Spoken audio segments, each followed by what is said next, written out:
truly incredible video. Just look at these plumes of smoke, as well as a massive blaze. This was a scene in Iran overnight after Israel struck nuclear and military facilities, as well as targeted key Iranian leaders. In fact, 3 of Iran's most powerful men were killed, including its highest-ranking military officer. Iran's supreme leader vowing to retaliate, and it seems that that's already begun.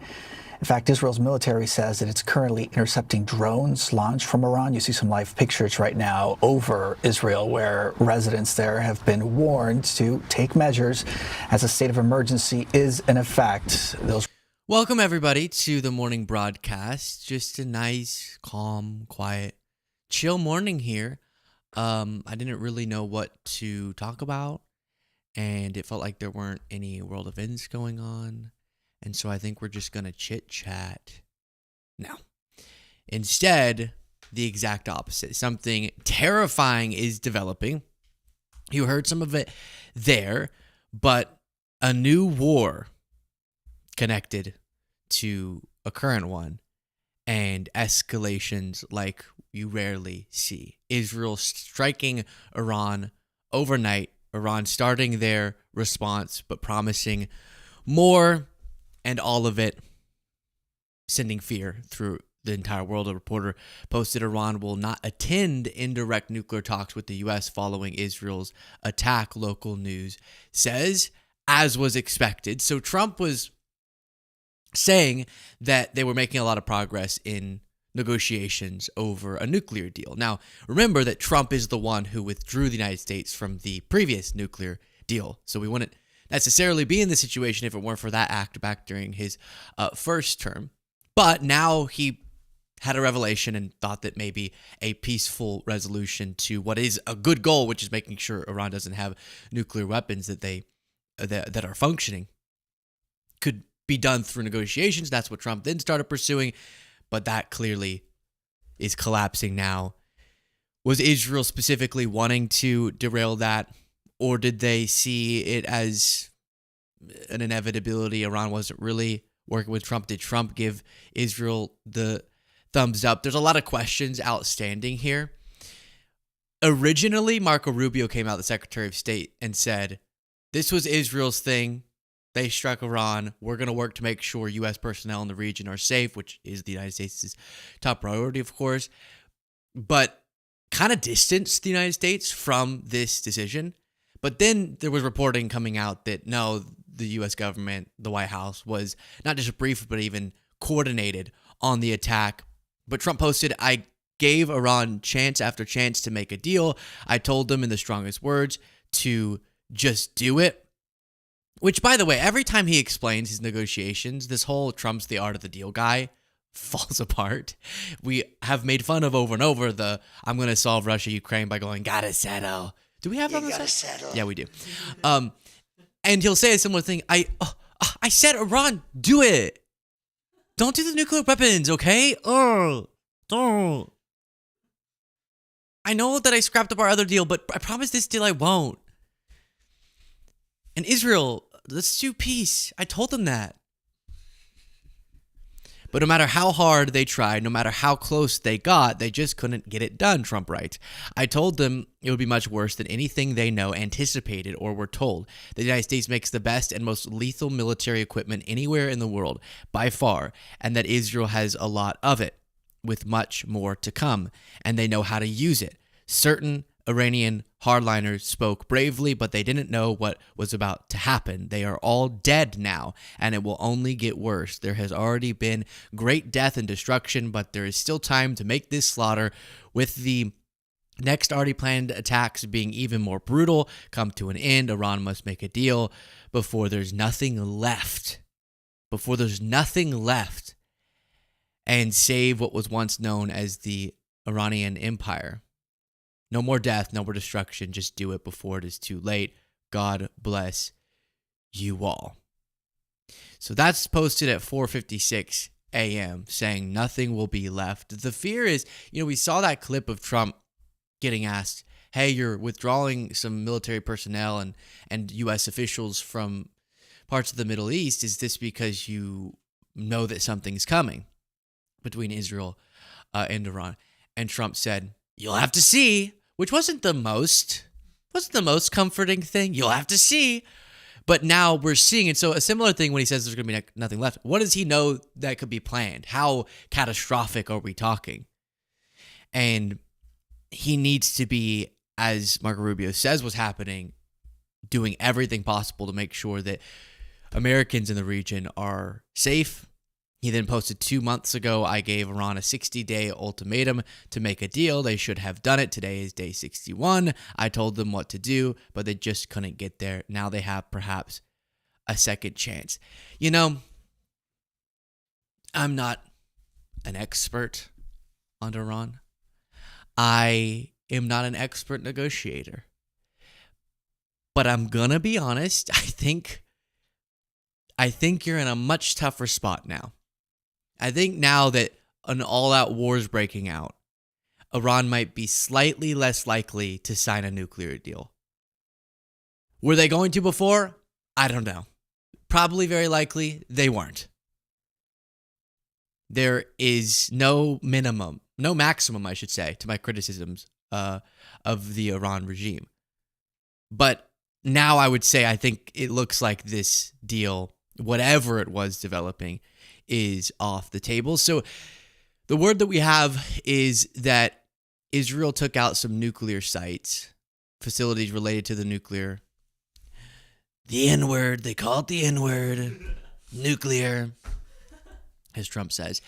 And then also a number of the nuclear scientists in Iran and then the top military leaders. So the caliber of escalation this is can't be understated. That's why I use the word war.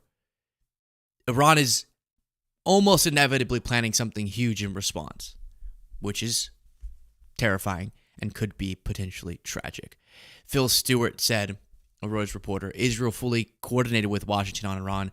Israeli official tells Israel public broadcast KAN. So that's what's confusing, is that was not the message from the White House originally, but it seems there's numerous reporters now coming out and confirming that. Tehran, the account on responded to an Iran military post, just some Tehran account saying Tel Aviv, we're coming to punish you. No, gotta settle. You gotta settle. I'm trying. We try to make it fun. This one's a one I don't know how much fun I can bring you. I apologize. But once we're done with this topic, then we'll get back to it. I promise. Thank you all for being here. Elizabeth Warren said in response to this news the following. I want to get your reaction to the idea that the Israelis just launched a preemptive strike on Iran. Right. This is deeply disturbing. And look, I don't agree often with the Trump administration, but I think here it is important to say we need more negotiation, we need de-escalation, we need to get to a deal. This has the possibility of spinning entirely out of control. So we need to get these parties back to a negotiating table.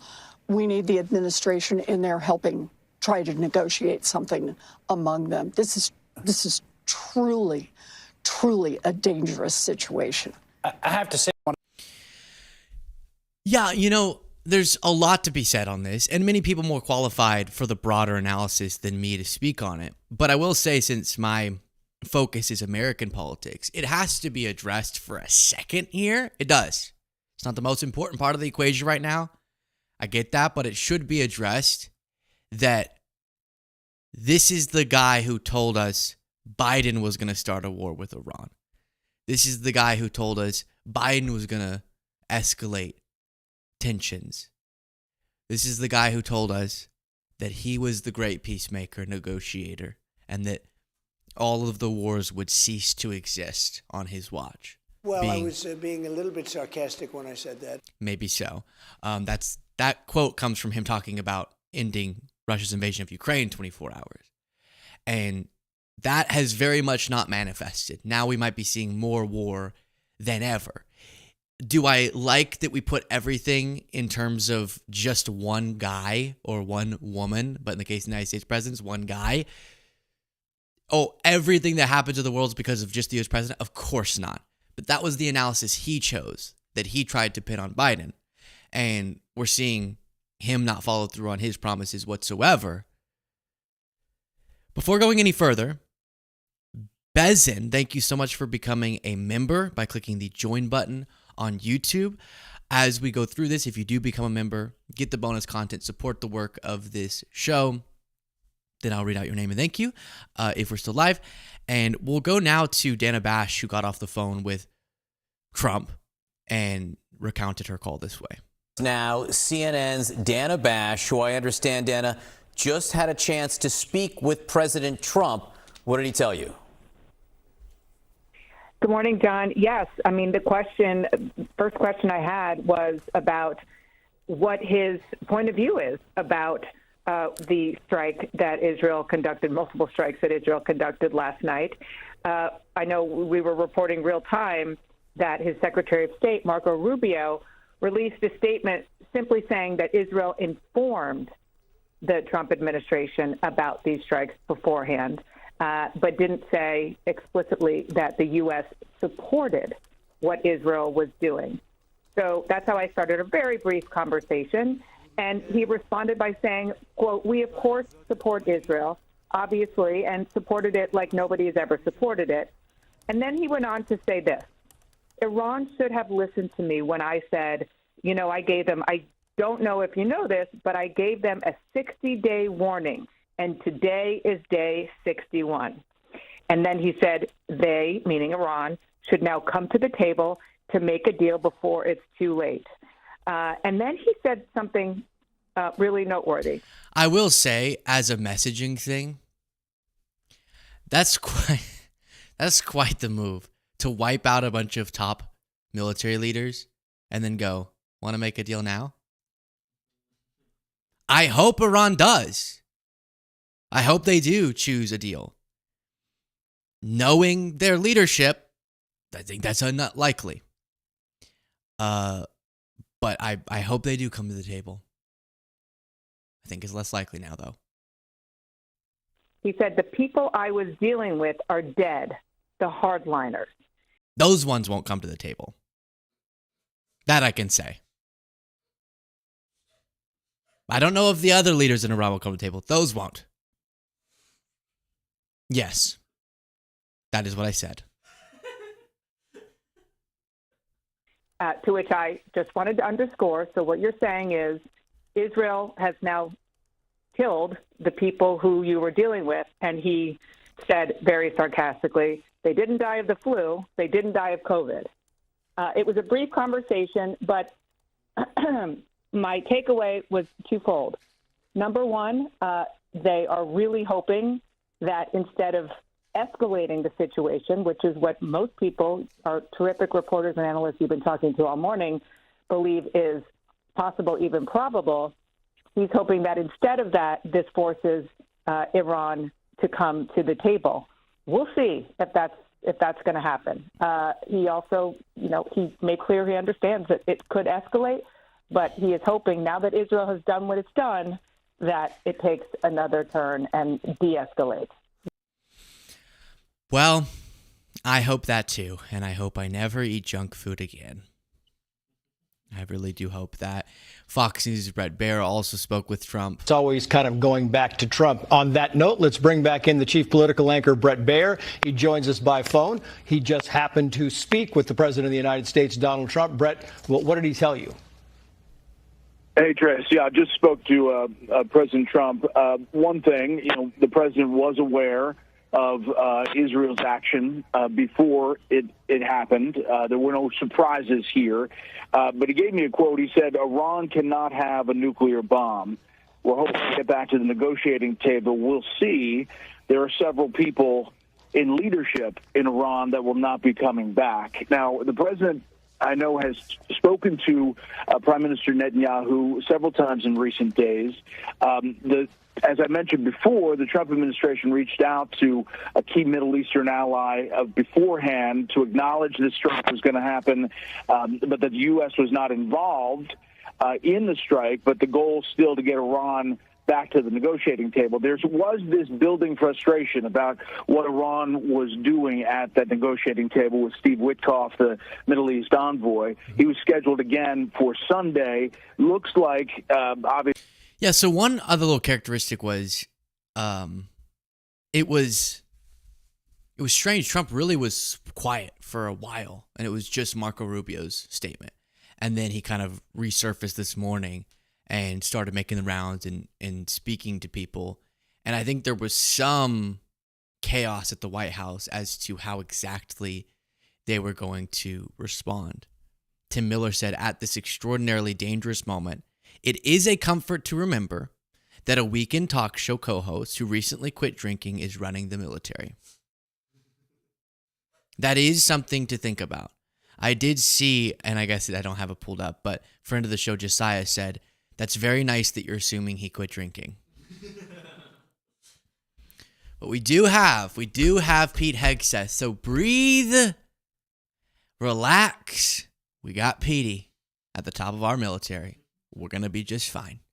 Okay? Now, I referenced the Iran nuclear deal. That is important to remember. This is not about saying everything that happens is Trump's fault. It's just to remind us that as he's saying, oh, wait, we should maybe do a negotiation. We got out of the deal that we had, that from all we could tell was working. I am announcing today that the United States will withdraw from the Iran nuclear deal. In a few moments, I will sign a presidential memorandum to begin reinstating U.S. nuclear sanctions on the Iranian regime. So just sort of a little flashback there to contextualize it. And then these actions, honestly, give us some insight, maybe, into Tulsi Gabbard, who I made a whole heck of a lot of fun of, which correctly, I was right, by the way. Always feels good. Sometimes it starts to feel less good because it happens so often, but it's good every time. But I think this was more on Ukraine because she's just parroting Russian talking points that if we support Ukraine, then that's necessarily pushing us towards nuclear war. That's always the Russian talking point, that you can't give aid to Ukraine for them to defend themselves without you being a warmongering, pro-nuclear Holocaust person. But maybe the timing of this video was a little bit nudged by her understanding as the director of national intelligence. Yeah. That something was coming in the Middle East. Shockwave would crush structures miles away, killing and maiming countless people. And then comes the fallout. Radioactive poison spreading through the air, water, and soil, condemning survivors to agonizing deaths or lifelong suffering. A nuclear winter could follow, with smoke and ash completely blocking the sun, plunging the world into darkness and cold, killing crops and starving billions. Acid rain would scar the earth, wiping out entire ecosystems. This isn't some made-up science fiction story. This is the reality of what's at stake, what we are facing now. Because as we stand here today, closer to the brink of nuclear annihilation than ever before. She just posted this, and she is the director of national intelligence right now with the president of the United States right now, who promised to de-escalate all tensions globally right now. Political elite and warmongers are carelessly fomenting fear and tensions between nuclear powers. Perhaps it's because they are confident that they will have access to nuclear shelters for themselves and for their families that regular people won't have access to. So it's up to us, the people, to speak up and demand an end to this madness. We must reject this path to nuclear war and work toward a world where no one has to live in fear of a nuclear holocaust. So you remember nowhere in this video did she explain how we do the things she's saying we should do, who's doing the things that are bad, who's leading us to nuclear war. She's working for the current president who has more power, at least in the U.S.'s influence on that than anybody else. So it was a very vague and ominous, and felt like she was talking about Ukraine because of her pro-Russian stance on some of that stuff. All right, so that's where things stand there. Very frightening. And as I agree with Trump that I hope peace comes. I don't trust him to be the best arbiter of it, though. We will see. Moving on a more fun note, I came across this video of a guy who launched himself with an axe. Let's watch. Sailing across the mighty river. All right, so I'm going to mute it because that might be copyrighted. Can someone tell me for what purpose this happened? He got a whole rig so he could fly. Cool. And then he has an axe and he just hits the water with it. Why wouldn't he have like a thing that gets thrown up and he hits or something? Or he throws it and sees if he can hit a tree. Why is he just hitting the water with it? Nothing happened. He just splashes.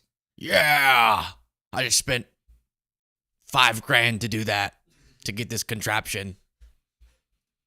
So that's fun. Now, Gavin Newsom delivered some remarks and hit some strong points here. Let's watch. Oh, I would love to share the readout, but I revere the office of presidency, so I'll keep it in confidence. He has quite literally made up components of that conversation.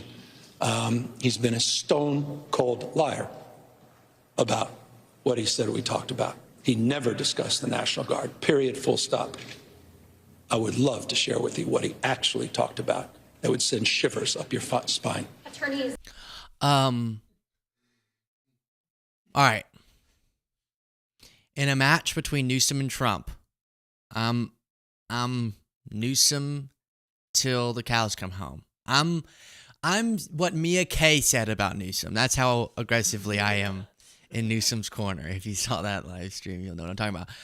I would have Newsom for breakfast, lunch, and dinner if it's Newsom versus Trump, okay? I would figure out how to get a uterus, bear that child, if that's what it means, okay? I think you get the point. So let me just, okay. And how are you gonna leave us on a cliffhanger like that? You're making me real angry at you. Listen to this. I would love to share with you what he actually talked about. That would send shivers up your spine. Attorneys. I think he's down your spine, but up to, tell us. You're like the friend. It's so annoying when people do this. You're like, oh my gosh, I just had the craziest thought about you. What is it? No, I can't tell you. I would never tell you. Never, ever, ever, ever, ever. What? Or the thing, Cole, that Jaden said about you the other day, it would blow your mind. You would not even be friend with him if I told you. What was it? That's Cole's voice. What was it? Oh no, I promise I wouldn't tell you. I'm not going to tell you. Don't leave us on don't tell us our chills would go up our spine if you're not going to share it with us. Gavin? Now, by the way, I don't ignore any of Gavin Newsom's issues, okay? If he ran like for president, he would have issues. And he is giving a little bit of a playbook in messaging for how to handle Trump. That should be seen. That he's doing a really great job of messaging in this moment against Trump. A call that you might have been aware that this was coming, or can you confirm whether or not you knew that this was coming, this order was coming? Of course not. Yeah, no, absolutely not. We were back and forth with Susie Wiles as chief of staff, and then called mayor of Los Angeles, saw a missed call from the president, called him back. I actually texted him back. You want full disclosure? And he called me right back. We discussed for a nanosecond Los Angeles, and he immediately zigged and zagged into 7 or 8 other topics, some extraordinarily familiar and some extraordinarily remarkable, considering the world we're living in. They call it the weave. You just don't understand the weave. That's why he was zigzagging. And then on Mike Johnson saying that Gavin Newsom should be tarred and feathered, which I didn't know that was a turn of phrase, a figure of speech. Is it? I don't think so. I think that's just tarred and feathered, which is very violent. But we kind of have done, I feel like YouTube has contributed to this, like YouTube titles. This person destroys this person knifes this person. But then I don't really know where the line is, but we're kind of like pushing that line more and more. Liberal breaks the neck of conservative figuratively. It's like, well, really? This person verbally decapitates this person. This person goes on a homicidal rampage of conservatives figuratively. Really? So maybe that's where Mike Johnson got it. He just saw it in YouTube titles. Tarred and feathered, like in the sense that he destroyed his argument. Yeah. But it sounded weird and violent. Well, I think the courts will. I think look, I'm counting on these separations of power. It's the co-equal branches of government. Co-equal, Mr. President, branches of government. He's eliminated one, or they eliminated themselves. That's called Congress. Speaker Johnson, who his eloquence was elevated when he called to, quote unquote, tar and feather the governor of California. That's the speaker. Very religious man. I guess that's the spirit. The word of the Lord. He's abdicated any oversight and responsibility over the President of the United States. There's one branch remaining, and that's the judicial branch. So my response to you is we count on the judicial branch. But Mike Johnson is just checked out. Fine with Trump doing anything. No congressional oversight. Let me read some super chats. Jake said, "You're gambling with World War III." The quote says the man gambling with World War III, right? He would always say that. Michelle Newman became a member. Thank you so much by clicking the join button on YouTube. Echo said, "Newsom's interview last night brings me so much joy." I don't know. Is it this one or a different one? But the calling out, sometimes I think I even am a little afraid to bring someone's religion into an argument. Like, hey, you say that you're a man of faith, that you abide by Jesus' principles, and then you be crazy, right? Like, that contrast is weird. But I like whenever, as you saw there, whenever sometimes it is brought up. Oh, did you learn to speak that way in the Bible, Mike? Is that where you saw it? Which, maybe. I mean, there's some funky lines of the Bible, okay? There's some violent imagery in there too, but you get the gist of it, okay? You don't think of a spiritual, Jesus-y man being like, tar and feather, Newsom. Than this. Not a monarch, he is not a king, and he should stop acting like one. Governor, when's the last time you spoke to the president? I spoke to him on Friday night. He had a mysterious conversation with me 3 days later. You can't even make this stuff up. Oh, yeah? Well, I have call logs that show that we talked Friday night. That was Trump's response. Oh, yeah? Well, guess what? We talked when you said we talked, so suck on that. And then this clip is a really important point we got to look out for. Now Trump is saying, and watch Newsom's face whenever he gets asked about this. Now Trump is saying, hey, I don't know if we... Too early for that. I don't know if we should just round up any undocumented immigrant, ripping them out of communities, and maybe the focus should just be on people we wouldn't actually want in the country, like a criminal, for example.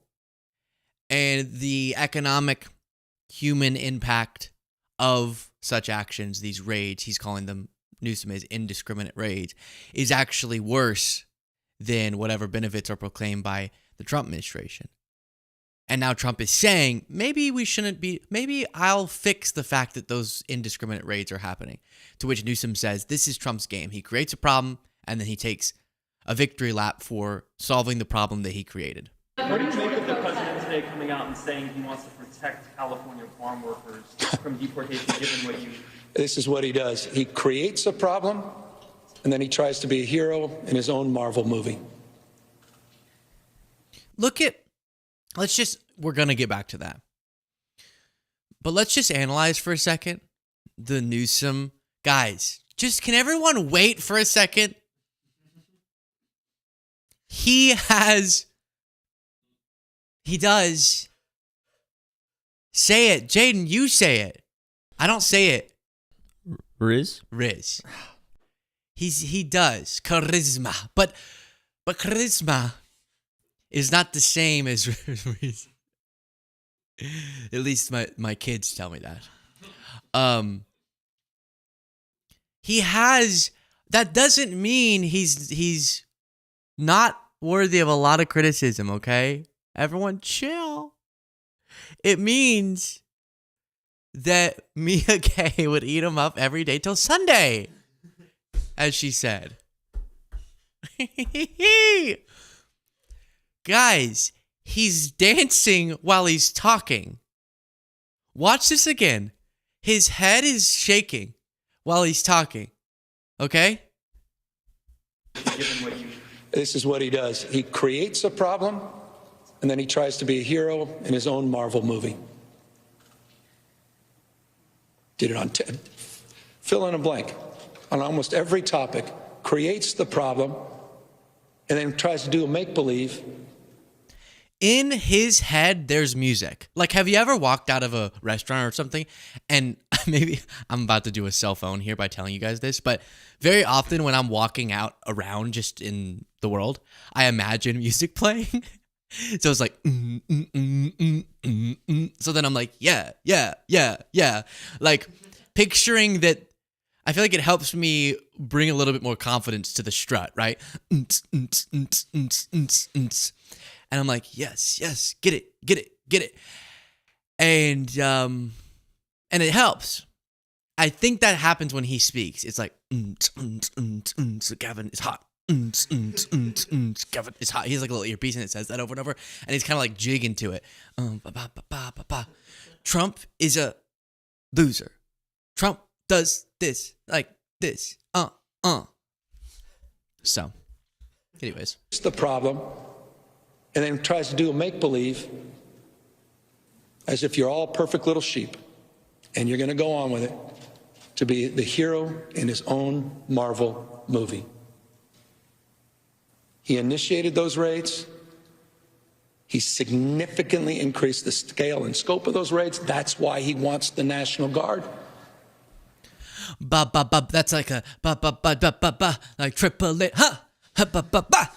There's a musical element to it. That's why he did the You can feel it. He's like conducting his own song. Watch. He initiated those raids. He significantly increased the scale and scope of those raids. That's why he wants the National Guard.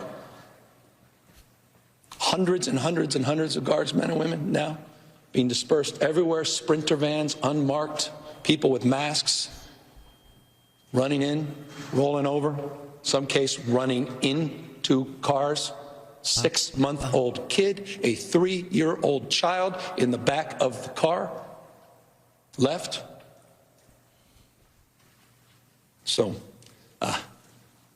spare me, Mr. President, that he's sincere, but if he is. So then this is a decrescendo. Decrescendo. There we go. Decrescendo? What is it? Ritardando. No, not that. That happened because of you. It happened because of the American people, because they stood up. And that should give us some optimism. Thank you all very, very much. Yeah, I got really distracted there. Sorry. No, it's an important point. Trump creates a problem. He then takes credit for solving it. Now he's doing this with raids. And watch the desperation from Jessica Tarlov's co-host here as she makes this point differently, though, just going, hey, exciting to hear that Trump now agrees with us.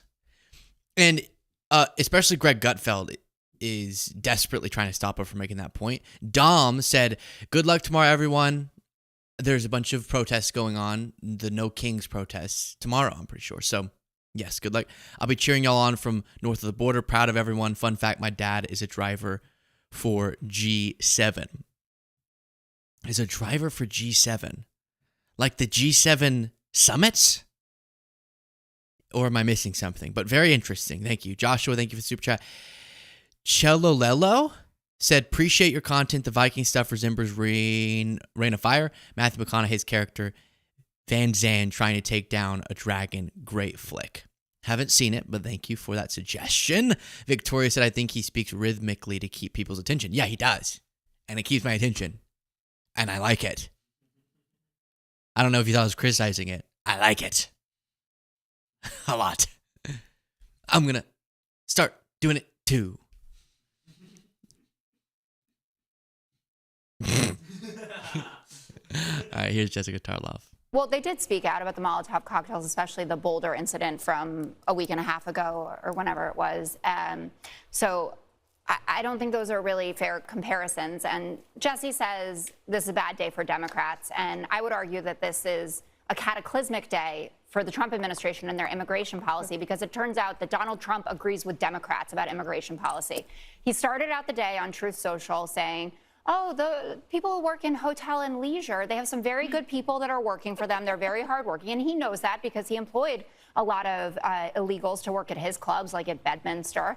And he says, well, we should leave those people. We don't want to push them out of their jobs. And then he finishes up the day. He does a press conference and he expands, because I guess he heard from his friends in Big Ag, is that what we call it, the agriculture folks, who said, hands off our farm laborers. Maybe you should stop going to job sites and picking people up who come and do work that Americans don't want to do. You're the one who's conflating so now, it, I'm not him. He's not conflating good people with bad people. You are. No, actually, he is being very... Hey, Greg.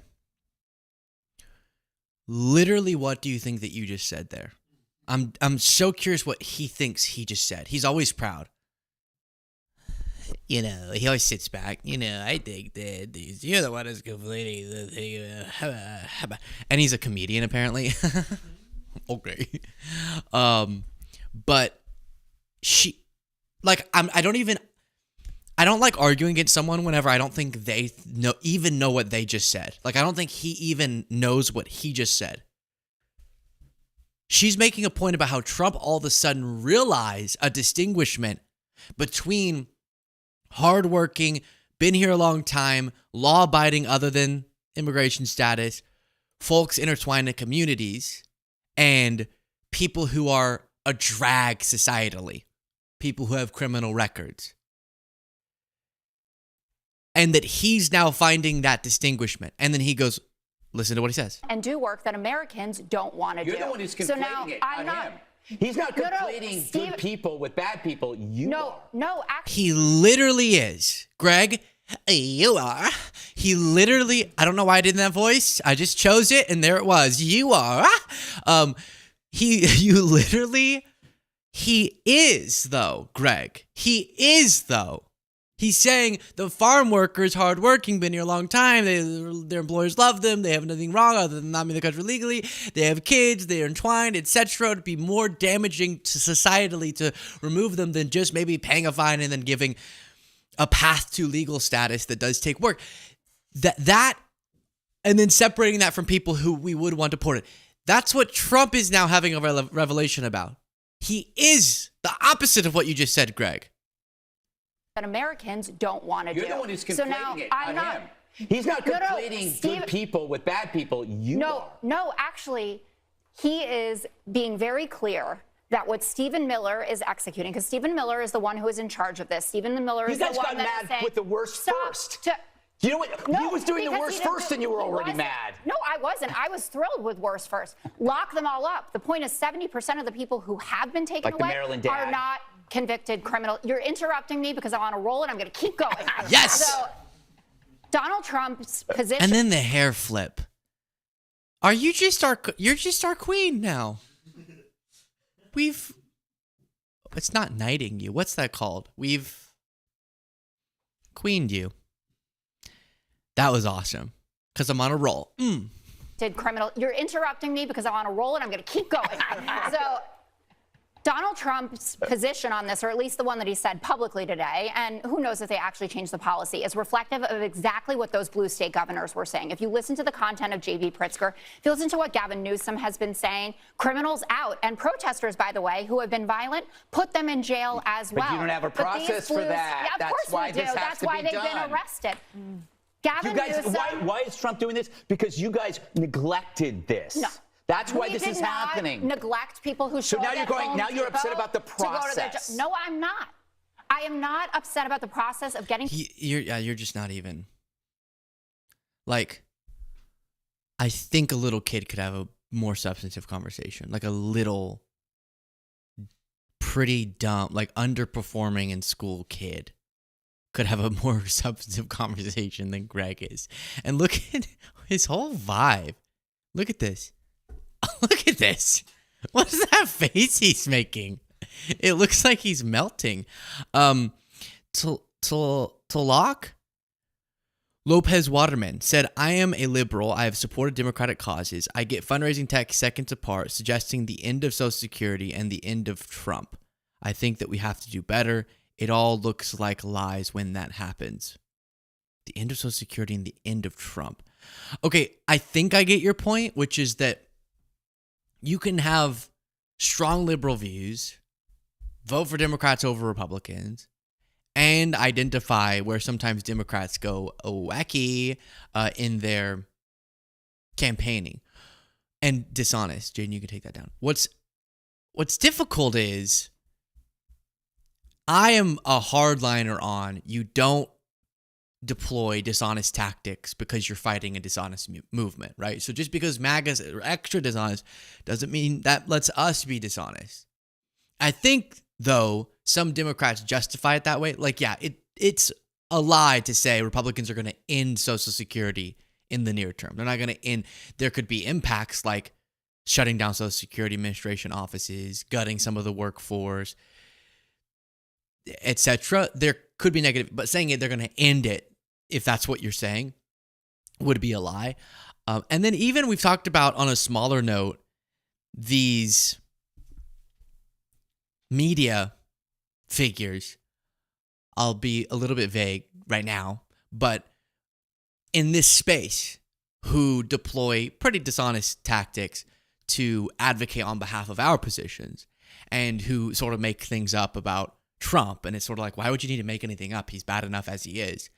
And that really breaks my heart, because it feels like some of the people are leaning into just doing what Fox News does, but on the left. Not to the extreme extent of Fox News, but still that vibe, right?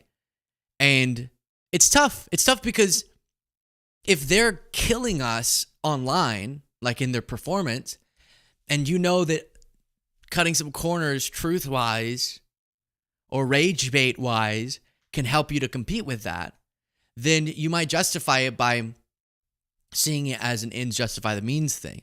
But I think that ultimately you degrade the credibility in your position, and when people see media outlets in our space being willing to be dishonest, then they feel even more emboldened in their belief. They go, you know what, if nothing matters, then I guess I'll just go with Trump. But if you can stand for truth actually and feel fully stay accurate, I like to believe, maybe I'm naive, that contrast ultimately would be seen by people. The lies that come from Trump and the truth advocated on our side. Joel said, Luke, any fun summer World War III plans? Hazmat suit beach day, bunker baddie, SZN. What does SZN mean? Does anyone know? Let's see. Bunker baddie season. That is unequivocally a funny thing. A funny comment. Dark, but that is funny. See, you can be funny about absolutely catastrophic things. Legalize comedy. Pondering Politics said, be sure to like and subscribe to Luke. Thank you, Josiah. Stoneflower Dragon said, ICE is arresting folks who are legal residents. Yeah, that too. That too. Good point. Okay, moving on from that, I came across a fun little something. I might mess up names, I'm sorry, but there's a Ugandan journalist, Simon Jala, you can see here on screen. And then a YouTuber, Lazizwe Dumbuza, who does something called awkward dates. And he sits down and has like a date, even if it's not going to be romantic, obviously, with different people. And in this case, it's with, you can take that down for a second. It's with this Simon Jala figure who went viral some time ago for this clip. Again, a Ugandan journalist. And obviously in Uganda, homosexuality is heavily criminalized. We bring in the studio this morning one of the gay rights activists, Mr. Should I call you Mr? Sure. Pepe Julian Onzima. Thank you for coming in. Thank you for Good having morning. me. Morning to you. Why are you gay? Who says I'm gay? You are gay. You are a transgender. What shows that I'm gay? You are a transgender, yes, and you're a gay rights activist and an outspoken lesbian, homosexual. How can I describe you? Now, we're looking at the raging debate. Right, so that is what he went viral for. Gives you a sense. And then Lazizwe himself is gay, so the awkward date component is that he's sitting across from someone who says stuff like that. Now, I want to say before I play this, I think that content like this is absolutely engaging and it can be valuable. And I saw that Lazizwe was getting backlash from people for doing this interview. How dare you interview a homophobe during Pride Month? And it's like, guys, maybe most people in the world are homophobes. Okay, so let's just take a breath and go, having these conversations can demonstrate.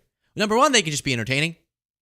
But number two, they can demonstrate how to have such conversations with people who fundamentally disagree on who you are.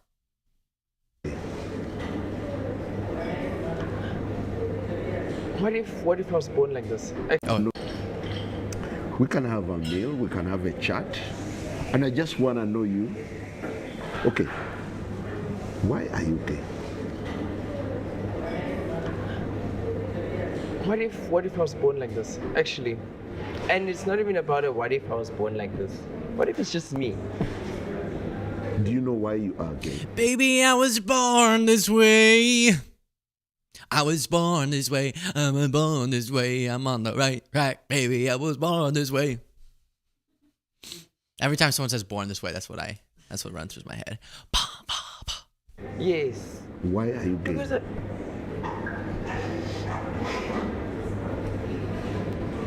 why are you straight?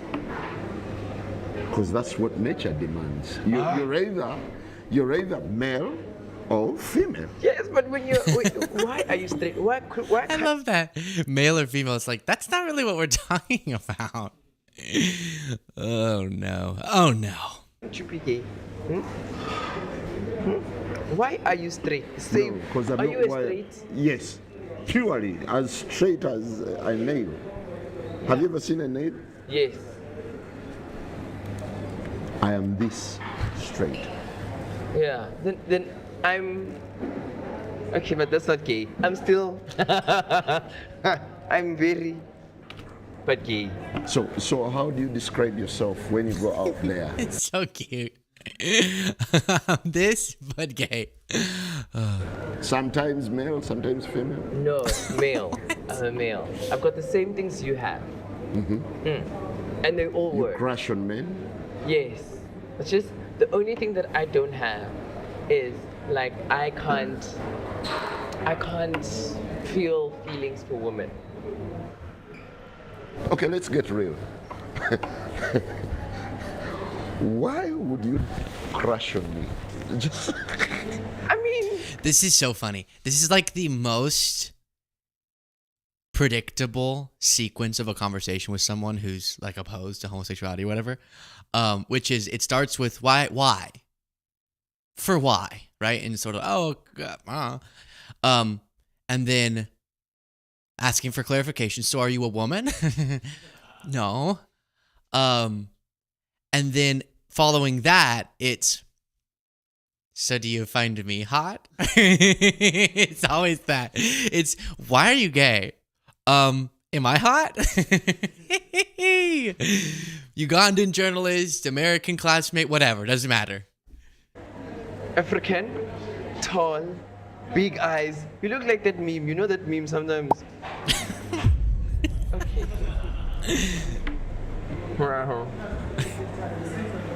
So that's hot. That's like my type. And like, wow. And you look smart. And you sound smart. The English you use. So. Are you real or you acting this up? No, I'm like real. Like, even I'm shaking, like. But now you'd have to get married in like South Africa with me. We can do it tomorrow, actually. You saw this babe who came here? She's hot. Perfect. Phase 4. Okay, so why? Clarification. Am I hot?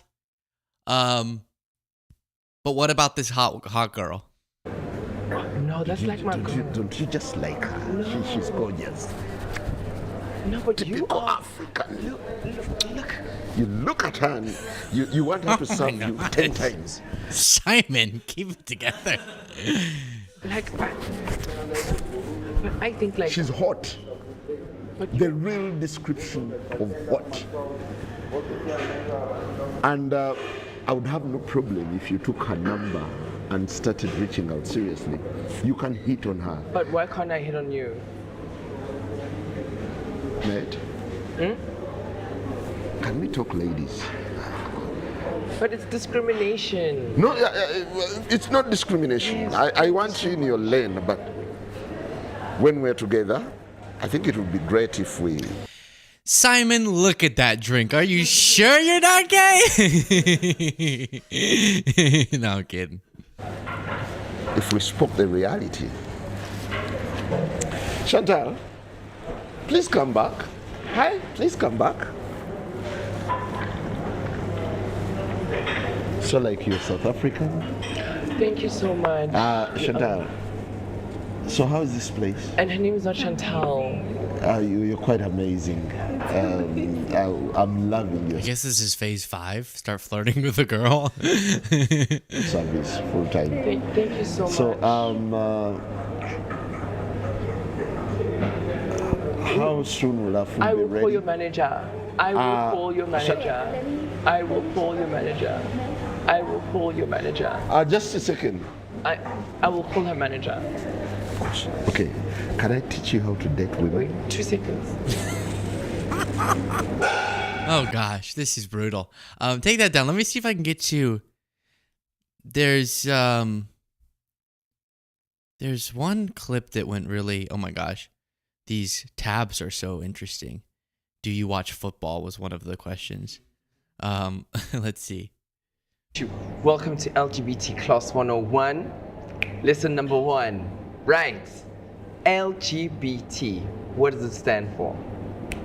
L. Lesbian. Okay? Lesbian. 2. Okay, we get the point. This is. Anyway, so I mainly pull that up to defend him. Lazizwe, which is people going, "Whoa, you shouldn't have brought him on." Like, come on, is that not so adorable? That conversation, and then I hate when people go, "Yeah, but you're platforming Simon," as if the things he's saying everyone hasn't heard all the time forever. Okay, it's just, can we not with that?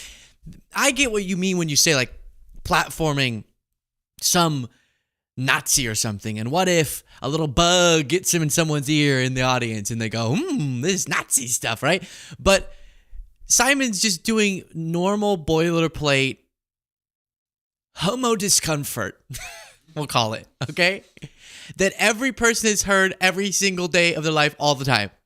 And so it's cute, and it could be valuable if someone stumbled across this and went, oh, Lazizwe is super likable, and I actually understood like some of his points or something. Not that that's what this is for. This is for entertainment, but it was entertaining too. So can we not with this, blah, blah, never, ever, ever? Because that sometimes makes sense with someone who's so unrepresentative of the population. A good example is a Nazi. I think you have to be very well-versed, well-trained to make sure that you properly debate someone with a view like that. Because conspiracy theorists, too, they'll have these views that are so far beyond anything you've even talked about that you're not prepared to debunk them, because they'll just say, well, did you know that poison is being put in the water? It's called CLR poison. And you're like, I've never even heard that. I don't even know how to debunk that. I don't think that's true. And if you don't have a laptop right there to get to work on fact checking, then it's kind of falls flat. Same reason why debating vaccines can be iffy, because you got to make sure that as the scientist, you're ready for all the different conspiracies you're going to be hit with. So that applies.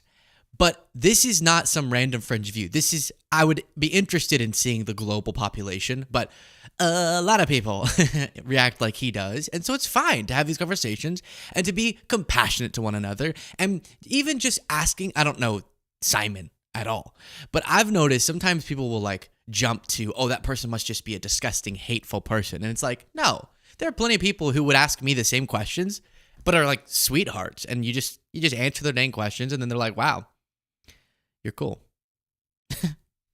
That's always how it goes. You're cool at the end of it. Kathy said, I live in Chicago and very proud of my governor, but Newsom tickles the shit out of me. Yeah. Glamorous Frog said, have a good day. Have a good Friday, Luke, and everyone. Stay safe. Julie said, you're my favorite. Aw, thank you. You're my favorite. Tara said, a homophobe is an insecure person who's secretly afraid they might be gay as well. And in most cases, it's a substantiated feeling. I don't know. It depends on what the people who are like, oh, like salivating at the mouth, so angry. What are you going to have sex with another guy? You're going to have sex with another second. Often they have some sort of inner thing they're working out. But again, there are some people who just read the Bible and they're like, oh, I think it says, I'm not like super obsessed with that issue, but it says that that's not right. So I'm just going to believe that. And we don't have to be hateful towards, them. We can just explain our view. And I have people very, very close to me in my life, very family, who have a very similar stance as Simon, and we love the hell out of each other. Okay. I might have things I think they do in their life that are wrong, and then we are loving till the end. As long as it's not coming from a place of hate, it's fine with me. Andrea said, or became a member. Andrea. Right? Became a member. Thank you so much by clicking the join button on YouTube. Jules became a member by clicking the join button on YouTube. Thank you to everybody. All right. Here's a video of a cameraman reaching with his powerful arm and blocking a baseball from hitting his reporter. Look at this. Ready? Boom. And watching it again. Baseball bounces, about to hit her, catches it with one hand. At that point, do y'all just get married? Is that what happens? I think they have to just get married. That was so cool. That was so cool. That's what you imagine doing if a baseball came at you. Like in my head, I'm sitting at a baseball game. And I'm thinking, oh, baby, if a ball flies at the person next to me, I'm going to just, with my bare hand, I'm not even going to wince. And then the ball gets hit, and it's like 600 feet away from me, and I'm like,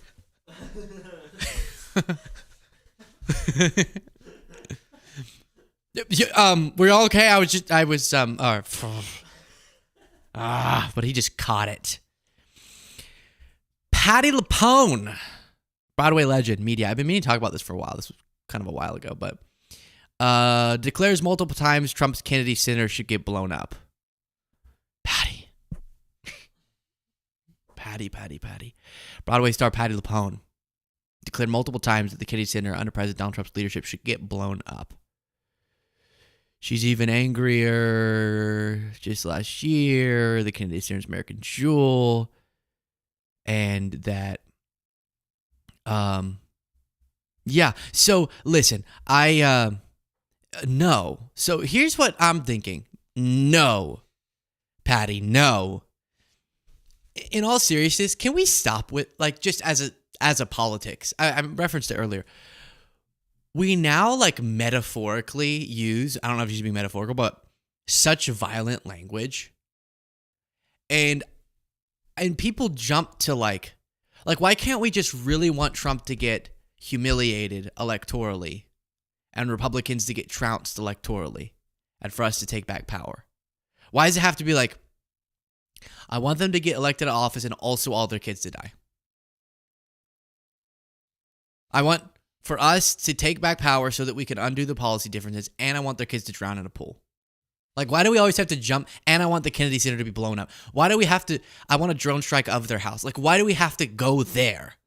Can we not? It's just totally unnecessary and violent and bad. And we're against that. Is that so controversial? Can you not denounce violence anymore? It's just, well, by talking about that, you're giving, No, shut up.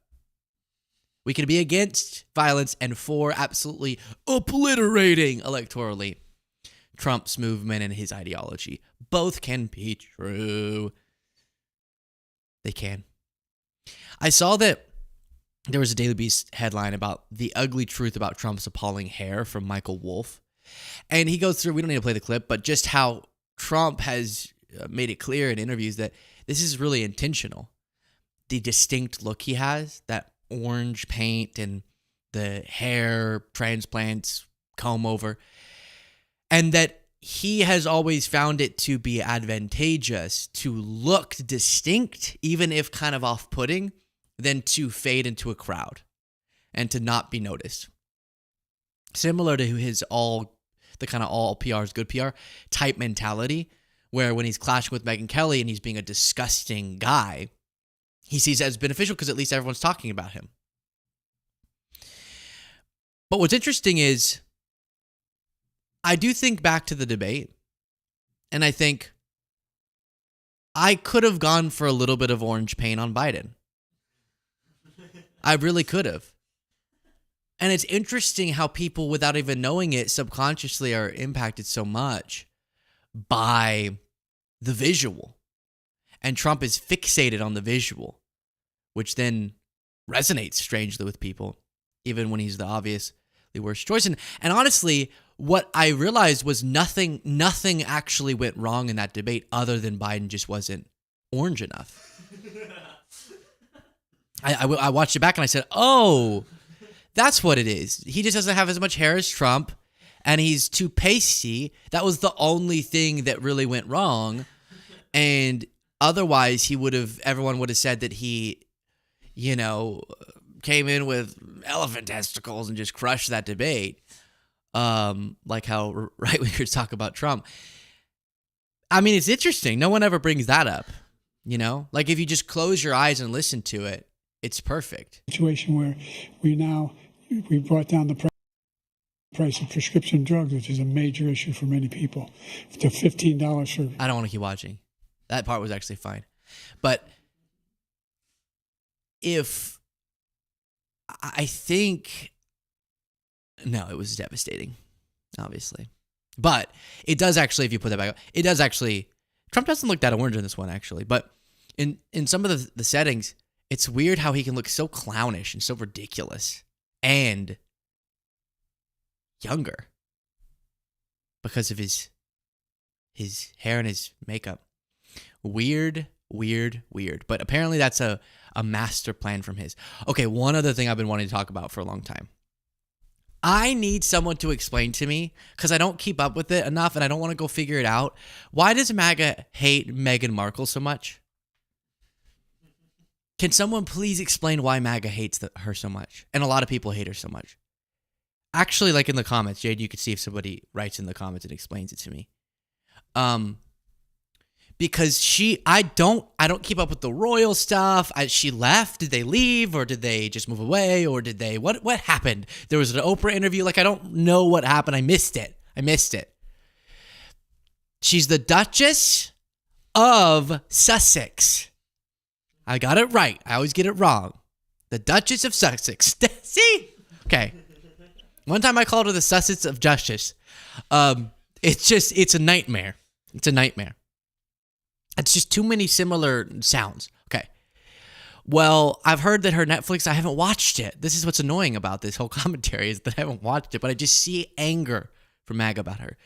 So then this video circulated from when she was pregnant, and it started a trend where pregnant women, before they gave birth, would dance in the hospital room.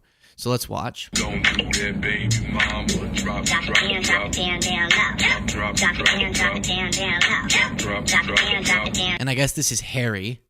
Down low. Hopefully it's Harry. Mama when I step out on the floor. 1 month, 2 months, 3 months. Hit the baby mama when I'm stepping through the door. Yeah, I'm pregnant, but I got an ill flow. So see, I see that and I say, that's absolutely adorable. I don't know what happened with the royals. I don't care. I care more about, what do I care a little about? I care more about baseball than I care about what's happening with the royals, okay? Which if you care, I get it. It's interesting. I watch other drama things and I keep up with random drama too, but it just doesn't happen to be that drama. But they, that led to a lot of MAGA accounts saying stuff like, have you ever seen an actual pregnant woman's stomach move like this? It must not be a real baby. 1 month, 2 months, 3 months. Hit the baby mama when I'm stepping through the door. Yeah, I'm pregnant, but I got an ill flow. So I guess they're alleging maybe that was a fake baby. Why is she dancing like this? If she hadn't had kids, they would say, see, this is why we hate her, because she's perpetuating the idea that it's acceptable to be a woman and not have kids, right? But then she's having a kid and she's dancing and she's happy. If I were about to have a kid, let me just tell you, I would be a mess. Water breaks, water ducts break on my face, okay? I'm going to be crying. I'm going to be... My guess is I'm probably not going to get pregnant, but I would be a mess. I'd be so afraid. Like I do the, don't judge me, I do like the ice thing with my face in the bowl in the morning, okay? And because it feels good, just, you know, that whole thing. And I'll do it, and before that I get butterflies, and I'm like, okay, this is going to be so cold, and I get nervous. I'm like, don't bother me. I put my face in it. About to have a baby? Where your is going to get and then somebody's going to come You're going to have a literal another human back out of your garage? What? I would be so uptight and nervous. I would not be dancing. So it's so cool and exciting and promoting motherhood, MAGAs. This is making motherhood look more probably vibrant than having a kid maybe is. I don't know. I haven't been there when it has happened yet, but we'll see. You never know. This makes it seem so fun. Oh, you have a baby, you just dance and then it plops out under you. I step out on the floor. 1 month, 2 months, 3 months. Hit the baby mama when I'm stepping through the door. It's cute and it probably helps to like jiggle it out. Like to sort of like a lot of times after I eat, I'll try to like go move a little bit and walk so that like it kind of jiggles down my body, you know? So that I don't like go to sleep with it just bulge, like it kind of jiggles. It's like that with a baby. If you dance, it'll like plop out of you faster. So, I don't know why they were so mad, but it started a trend where different people were doing it. When the song come on, let me see you get gone. Get gone. Baby mamas, this your song. Been pregnant for way too long. Now tell the DJ turn it off. Turn it off. If she a baby mama, go ahead. She gon' do that baby mama. Work. She gon' put it on you. She gon' do that baby mama. Drop, drop, drop, drop, drop. How are you dancing like that? I can't dance like that, like this. Much less with a baby. That's so fun. Man, now I do want to get pregnant. MAGA, can I?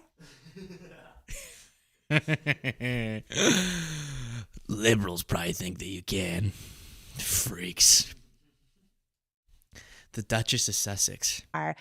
alone, or like, how do you make friends as an adult, or how do I feel more worthy, or any of those things. And I feel like one of the ways is through friendship, a great friendship. You and Okay, so I don't know anything about these two other than Duchess of Sussex, but I do have to say, whoever this interviewer is, Jamie Kern Lima, that was the dumbest thing I've ever heard in my life. But in a nice, like, I'm not, that sounded really mean. Oh gosh, are we live? That was mean. No, I say with love. So you got a lot of crap just because you have a very fun personality. I like your personality. Those words you just said were absolutely not coherent. Listen to them again. alone, or like, how do you make we did it.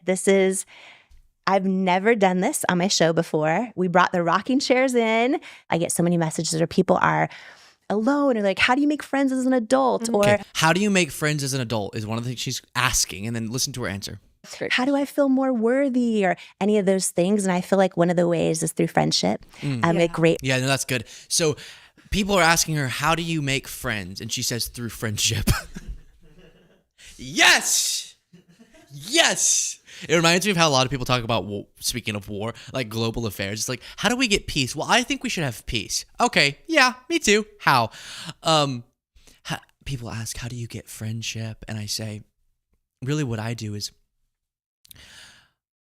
friendship. I just friend other people. I befriend them. Befriending people is how I get friends. Friendship. You and I have had so many amazing days and moments sitting in these two rocking chairs at my house, just talking about all the things. And so I guess that like mom content, like what is it? Makes MAGA, they make fun of her for that. But like that's a lot of people's phase of life. Like sort of talking about once you get a certain age and you're a woman, you're a mom, like what does friendship look like? And the way that you get friends is through friends, and friendship is through how you get friendship. No, it sounded mean. I like mommy content. Those words sound weird. More than most bros, probably. Some of it's interesting, like, oh, I like hearing about raising kids because like I want to raise kids one day, so it's like interesting. And I enjoyed some of this interview, but like a lot of people just play the clips of them going, about like really not profound points. Friendship is through friends, and make fun of it. So now we're going to go to the comments and see if anyone answered my question. Jake said, Democrats against violence on Republicans? Absolutely yes, but still hoping they all stub their toe on a daily basis? Yes. Jake, you bastard. Some people in the comments are all saying, wow, one screenshot, here's what the four of y'all said. Because she's black, she's not white, she's black, racism. I don't think that would unilaterally be the reason, but as a Brit, I don't give a shit, and I like that. As a Brit, I don't give a shit. I'm so done with it. Can't think of one other word. So I'm going to go skip. No. And from East Sussex. Love that, Johnny. Love it. The age-old criticism of royals, they are mostly meritless and benefit from ancient servitude. Yeah, but then why would American conservatives be taking the side of the royals in that clash? Aren't they like, America, freedom? But I guess they don't really love America anymore like they used to. I love America more than them. Jameson said, Luke, you're a good guy. Stay golden, pony boy. That's a really nice message, and I feel weird about it. Let me see. Luke, you're a good guy. Stay golden, pony boy. I think I like it. I feel patronized a little bit, but I like it. But I feel patronized, and I feel small all of a sudden. And I feel pony boy? Pony boy? I think it's a quote from like The Outsiders. Oh, okay. See, there we go. Look at Jaden coming in clutch. Jamison Flood is his name. Wow. What a name. That's awesome. Good guy. Stay golden, pony boy. All right. I will. That was a pony. Shifter said fake baby. Many people are saying this. It's like nothing we've ever seen. So many fake babies. And for hours. So anyways, I'm sure there's more. Maybe they don't like that she made allegations of racism because they don't like the whole like racist discussion or like everything became racism, right? Like that pushback. I'm trying to figure it out. I'm sure she's done stuff that's, I don't know. I liked her in Suits. That's why I'm fond of her. That's where I saw Meghan Markle was in Suits. And she was great in Suits. And I loved Suits. And I loved her dancing pregnant phase. So, mommy content away. I love it. Don't listen to the haters. And I think that's all the permission that she needed, was just for me to say that. Thank you. Thank you, everybody. Pony boy out.